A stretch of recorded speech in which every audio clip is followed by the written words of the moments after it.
What's up, YouTube? This video gonna be about Teddy Riley's musical influences, and from a production standpoint, he mentioned Quincy Jones, Stevie Wonder, Prince,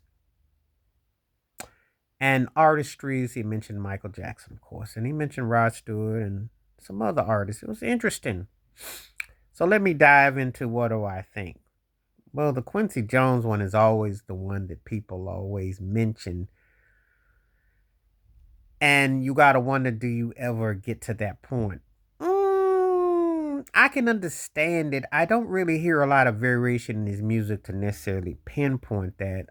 But I can understand the influence in the standpoint of working with artists and trying to create a sound and a vibe.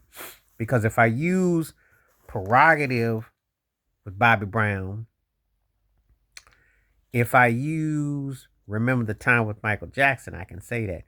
But I have to hear like songs like that that kind of like loan themselves to it multiple times. I'm not a quick, easy seller, but for like one offs, and if he had done more of the records and stuff besides the Guy stuff, which you could say is the case with the first, especially the first Guy album, even though Timothy Gatlin had a lot to do with that, and Aaron Hall did too. So, but as far as the style and the sound, the Stevie Wonder element, because of him being a keyboardist, a sound, the vocoder, which also was an influenced by Roger Troutman with him.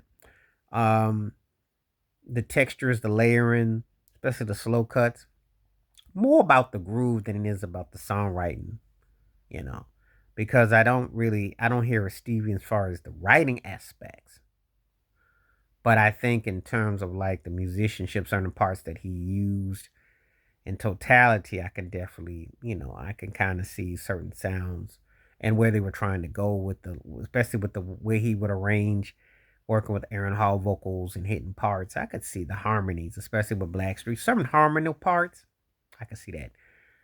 And as far as Prince goes, well, again, with a lot of the changes with the keyboards and the grooves, especially with Merry Go Round and Why You Don't Dog Me Out and synth bass and the synth horns and that kind of there's a certain type of vibe I could hear that. He once did say that Kid Creole, August Darnell was an influence on him as a producer too. I remember that. So if you listen to those kind of sounding records, you can hear certain influences with the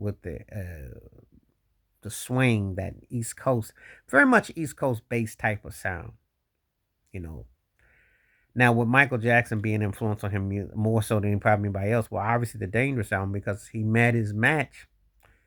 Up until that, no knock on anybody else because you work with Keith Sweat, Bobby Brown, but come on now, when you work with Michael Jackson, that's when Michael was hungry and making a statement. And post Quincy Jones, you had to bring your A game, and he made him far as chords and structure and strings and background vocals and tempos, and it was it was like you have to bring it. And he really made him work. So, I think that was good for what that was, you know. That was probably about the best of the two together, though, if I'm honest, though. Dangerous Project was pretty much the best of it. But I liked what they did with Joy, which went to Blackstreet. That was nice, you know.